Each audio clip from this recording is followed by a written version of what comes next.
Welcome back to the channel. It is Sunday, July 28th. So, alright, so a couple weeks ago, you guys see me make that fan for the truck. And it still can't keep up. It's better than those doubles. It's better than those, but not enough. It still runs too freaking hot. Cruising down the highway, it's like 208 degrees. It's got 160 thermostat in it. It should be running about 190. It's got a 160 thermostat in it. It should be running 190. Right around there. And then getting any sort of traffic or just around town driving in any type of a hot day like today, it's a good 85, maybe 90 degrees. And it just can't keep up. It goes up to like 220, 230. It's too much. So, and a few videos ago, you guys seen that big fan that I got. Well, I didn't think it was gonna fit. Well, it turns out it fits like it was made for it. It's unbelievable. A little high, but that's okay.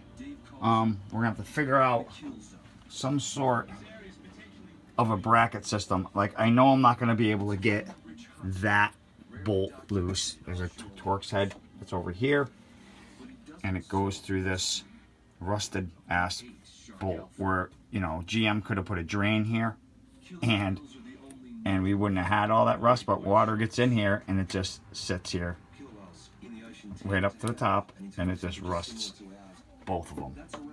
See? It's a little drain down here in the casting to let the water out, and we wouldn't have that problem. That's why whenever you get one of these radiators, all this stuff comes new, because you can never get them apart. Even if I try using heat, I stand a chance of melting a hole in the plastic, because everything's plastic nowadays. So, like I said, it's a little high. I might be able to come up with some sort of a bracket to come over to here to hook on to here on both sides. And then the bottom, it's just two pins in the that I used bolts for before. Those bolts just dropped in those in the eyelets in the radiator. So that shouldn't be that big of a deal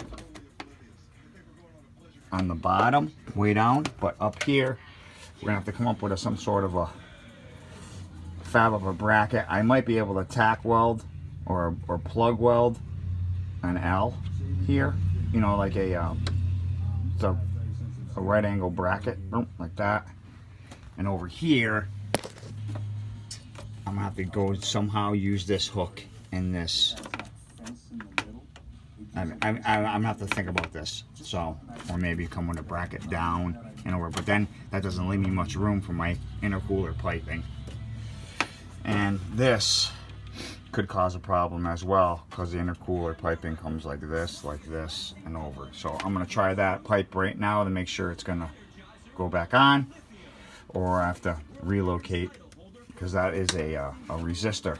This is 3 speeds, 1, 2, and the third one I think is like, if it's super hot, then that 3rd speed will kick on. So what I'm going to do is I am going to wire 1 and 2 speeds to the Holley for now, so it'll turn on first fan speed, second fan speed. The Holley will take care of it, and then the third, I am going to put a either a riding lawnmower or a golf cart relay in, because so it can take big draw, come off of either the back of the alternator or off of my bat out fuse box here, which I don't think it's gonna be.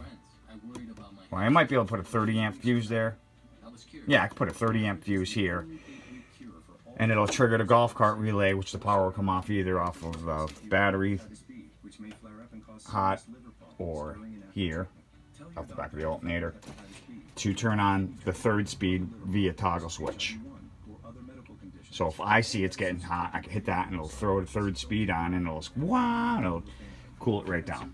So I'm excited about that. That fits perfect. I got perfect room between the water pump and the fan. Good 1/2 inch of movement there, a 1/2 inch of space. So yeah, I had to cut the nub off the water pump where like a mechanical fan would go on to, and I've done that once before. And Matt from Sloppy Mechanics did that too with his Colorado.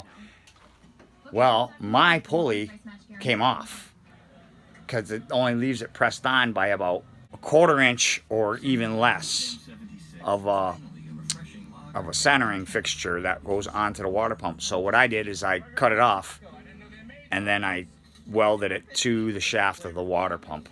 So now it won't fall off.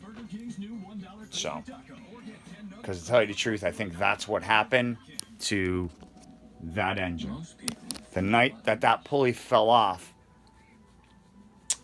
I wasn't going in a straight line, and I didn't notice it until it was up to like 290. Because I wasn't turning. I was driving straight, so I lost power steering, I lost everything, and then all the fucking idiot lights are on in the dashboard in this thing anyway because it's the wrong engine for the truck, you know. So as that pulley fell off, it got real hot, 290, maybe even 300. It got up there, and I think that it collapsed the rings in cylinder 2. That's why we lost compression, and it might have even broke a ring from the detonation. Tell by the witness marks on the piston of detonation, I think that's exactly what happened to that engine, that 6-liter. So, I don't know what I'm going to do with that motor yet. I don't know if I'm going to bore it or see if it could be bored or have it sleeved or something. But that's a story for another day. Right now, we're dealing with this fan. So, I'm going to pause you guys and I'm going to see what I come up with for a bracketry to hold it. And then we have to wire it. It's got some big-ass terminals in there. They're wide. I don't know if I have terminals that wide. I might in my test leads. I might be able to steal some from there, but I don't know. I might have to wait until I order a connector for it. Pigtail. So, gonna pause you. Okay, show you my progress. I did have to cut a few things on the shroud to get it to work. I put a hole with a hole saw here for the neck to go through, which that's fine. I had to put a little nip in it here with a hole saw because the radiator's got a bump for the neck, for the fill neck. So that's all set. And then to get the intercooler piping to fit, I had to take a notch out of it here, which I thought that it was going to screw up the integrity of the fan orientation, but there's so many of those cross members to hold the center section is it didn't even affect, well, it might have affected it a little bit, but nothing that really, look at this thing. So, I do have a hole right here that I might be able to make a bracket come up to here, to this bracket to hold it. Like a pin style thing. So you would take this and slide it, slide it on and then roll it down to its bolt, and that'll be one location point. Over here, I'm gonna probably just end up plug welding a piece of steel to come like this and over to here to hold this to it. And I have no idea what I'm going to do over here. I did have to take the relay pack, resistor pack out of the shroud because it was hitting the intercooler pipe here. So we'll just find some place to house that and run my pigtail to it. So, alright, show you a little trick. If you have troubles ever getting your intercooler piping out of its silicone couplers, what I do is I take a screwdriver and I stick it under it like that, you see? And then I take just brake parts cleaner, any kind, and I spray it into it like that, right? And you pull your thing out, it'll smush that brake clean around, and then it'll slide right out. And then I do the same, I repeat the process to put it in. You spray your coupler with there's a couple squirts of brake clean into it this way, and spray a little on the top here, and it'll slide right in. Then the brake clean dries and it becomes really sticky. That's why you can't get them out, because they get really sticky. And you just put your clamp on, tighten it down, and you're good. Just tech tip. We're back. I don't want to get too far here. I've been racking my brains on how to mount this fan in here, and I just kind of mocked what they did. I don't know if you're going to be able to see all that well,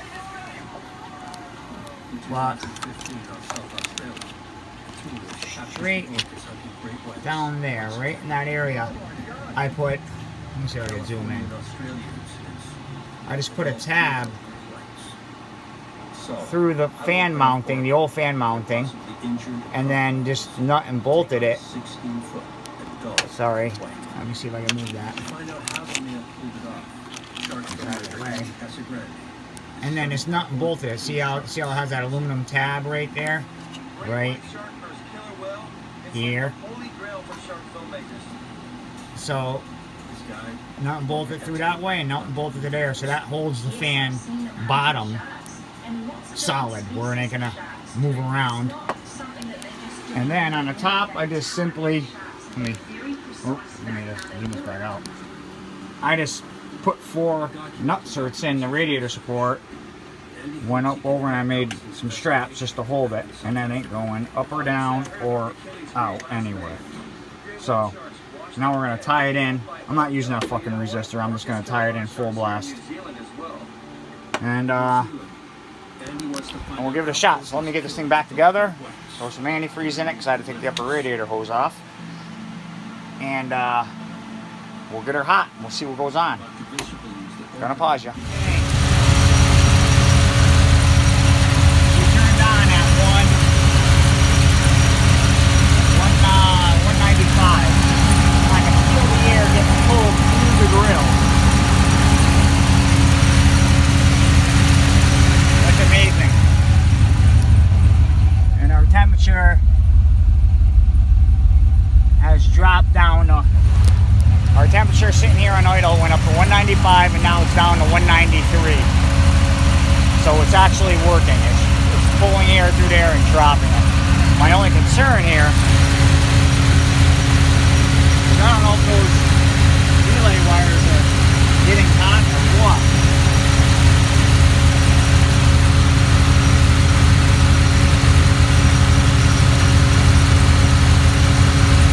Relays feel all the same temperature, so now I gotta get the hood to shut because the stupid fucking prop rod doesn't go into a split because of these things. So it's causing a problem with the hood to shut, so I think I'm just gonna lift the latch a little bit and just like it to shut. So be back with you in a minute. Road test, and it seems that the bigger fan is way better, because it's literally, I have to say it's 80, upper 80s, so 85 to 90 out right now. And I just went on a road test, probably about, I don't know, probably 10 miles. And it averaged between 205 down to 195. At a point there when I was going through like a valley area where it was all shaded, there's a little cooler down there, it dropped down to 186. So 186, 185, it was bouncing around there. So 185 to 205 I could live with. 235 I couldn't live with. So I'm gonna have to figure something out with this prop rod. Maybe move the mount or come up with a different mounting system, or maybe even just get rid of them and put in some hood shocks. What I would like to do, a couple nut certs and some hood shocks would be really slick. just have to figure out how to mount them where it'll close, you know. Maybe that'll be a project for another day of the week. But it is running. The air is unbelievable. I can't believe I can feel the air rushing through the front here. That's through the intercooler, the transmission cooler, and the radiator.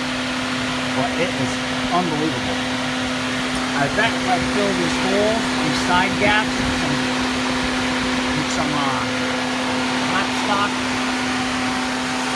See a little better over here. We got a space here. So I bet you if I put some flat stock down there and close it off inside, it'll be even better. But yeah, listen to that thing. It's unbelievable. And the relays are normal. The wires aren't hot. It's been running. They're warm, don't get me wrong, but the engine current's warm. So I think we're good on the relays part of it. I'm gonna go in a tune and I'm gonna make sure they both come on at the same time. So it's both relays running. So it'll be equal to like an 80 amp relay. And double the wire thickness and stuff. But so that's where we are with this part of the project. Once again, don't forget to like, comment, and subscribe if you found this helpful at all. I didn't really show too much of what I was doing, but it is the beginning of Shark Week, so I've been watching more TV than filming, which I'm sorry, but I told everybody I was going to do that anyway. So I'll catch you in the next video.